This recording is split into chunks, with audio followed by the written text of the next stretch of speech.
Bismillahirrahmanirrahim. Assalamualaikum warahmatullahi wabarakatuh. Alhamdulillahi rabbil alamin. Hamdan katsiran kama amar. Asyhadu an la ilaha illallah wahdahu la syarikalah. Wa asyhadu anna Muhammadan abduhu wa rasuluh la nabiyya ba'da. Allahumma shalli ala sayyidina Muhammad wa ala alihi sayyidina Muhammad. Al-awwal hayya bina an nashkura ni'matallahu allati qad a'tana ni'aman katsiratan hatta qadarna an najtami'a fi hazihil ghurfati syarifah. Salatan wassalaman ila nabiyyina Muhammad sallallahu alaihi wasallam alladzi qad hamalana minaz zulumati ilan nur. Alhamdulillahi rabbil alamin. Yang saya hormati para pecinta Allah, perindu Rasulullah yang semoga selalu dalam dekapan rahmat Allah Subhanahu wa taala. Bersyukur kepada Allah dengan mengucapkan alhamdulillahi rabbil alamin.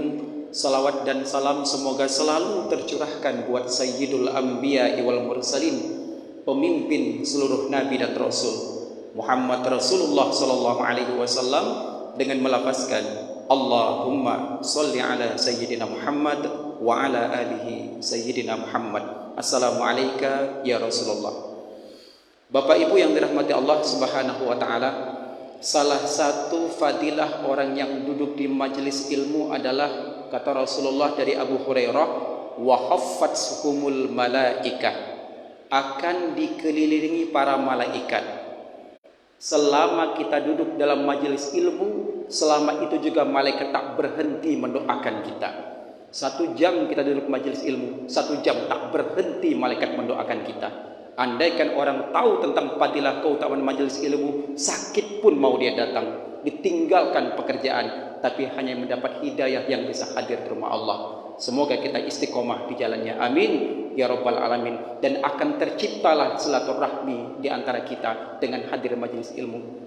Sebab kalau silaturahmi ini tidak tercipta, ada satu qaul mengatakan tidak akan sempurna hablum minallah jika hablum minannasnya tidak tercipta dengan baik. Tersebut dalam sebuah kisah yang disebutkan namanya Abdullah bin Hashim.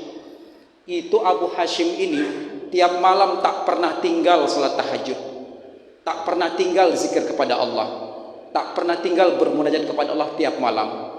Datang malaikat muqarrabin, apa katanya? Demi Allah ya Abu Hashim, tiap malam aku lihat engkau bangun malam, tiap malam aku melihat engkau tahajud, tiap malam aku melihat engkau berzikir kepada Allah, bermunajat kepada Allah, tapi Allah melarangku mencatat namamu sebagai ahli tahajud.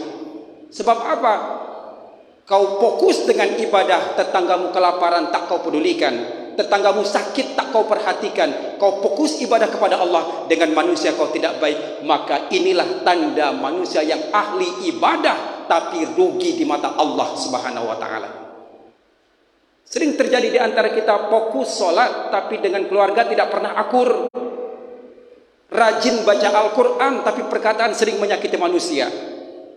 Tiap hari Senin Kamis puasa tapi tidak mau sedekah. Kita fokus ibadah kepada Allah tapi dengan manusia tidak baik, maka cacatlah semua amalan yang kita lakukan selama ini. Tanda ibadah kita diterima Allah Subhanahu wa taala, kita baik kepada manusia. Kalau kita rajin sholat dengan keluarga tidak akur, hati-hati. Rajin baca Al-Quran, maka berkata ulama, orang yang baik itu bukan berarti dia rajin sholat. Orang yang baik itu bukan berarti dia rajin baca Al-Quran. Orang yang baik itu bukan berarti rajin puasa Senin Kamis. Tidak, itu namanya hablum minallah. Itu kewajiban tugasnya amalan baik kepada Allah. Orang yang baik itu khairun nas anfa'uhum linnas. Keberadaannya sangat bermanfaat bagi manusia. Maka sering terjadi di antara kita, dia rajin sholat dengan keluarga tidak baik, banyak terjadi. Baca Al-Quran rajin, perkataan sering menyakiti manusia. Senin Kamis puasa tak pernah tinggal, tiap malam tahajud dia tak pernah tinggal. Allah melarang mencatat namanya. Kenapa? Inilah ahli ibadah, rugi di mata Allah. Fokus hablum minallah, dengan manusia tidak baik, cacat amalan yang dilakukan. Nah, hati-hati di antara kita sering terjadi seperti ini. Maka oleh sebab itu Bapak Ibu yang dirahmati Allah Subhanahu wa taala, mari kita muhasabah diri kita. Adakah kehadiran kita ini manfaat bagi manusia? Adakah kita memberikan kebaikan kepada manusia? Maka kalau kita fokus terus hablum minallah, bukan saya melarang orang hablum minallah terus, tidak. Ada orang yang puasa Senin Kamis tak dapat apa-apa pahalanya. Cuma dapat apa? Haus dan lapar. Kenapa? Puasa rajin, gosip tak pernah tinggal. Puasa rajin menceritakan keburukan orang selalu dia. Puasa rajin tapi mencari kesalahan-kesalahan orang. Ini sering terjadi. Maka dia tidak mendapatkan apa-apa, cuma haus dan lapar. Sia-sia ibadahnya dengan manusia tidak baik.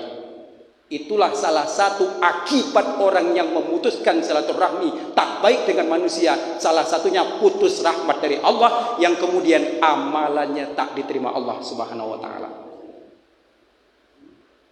Oleh sebab itu Bapak Ibu yang dirahmati Allah Subhanahu wa taala, maka kita sama-sama muhasabah diri kita ini. Adakah kita sudah lakukan hal demikian tadi? Adakah sudah kita melakukan hal demikian tadi? Kalau sudah terjadi pada diri kita, maka kita sudah termasuk yang disebut dalam kisah Abu bin Hashim, ahli ibadah yang rugi di mata Allah Subhanahu wa taala. Terus bagaimana yang terakhir nih? Bagaimana kalau kita memutuskan silaturahmi kepada orang yang jahat kepada kita, Ustaz? Dia jahat, dia bajingan, dia bejat. Saya tidak mau, saya takut tertular, saya tidak mau silaturahmi dengan dia. Maka dalam Islam, dalam hal seperti ini, walau bagaimanapun memutuskan silaturahmi itu haram. Artinya apa dalam Islam?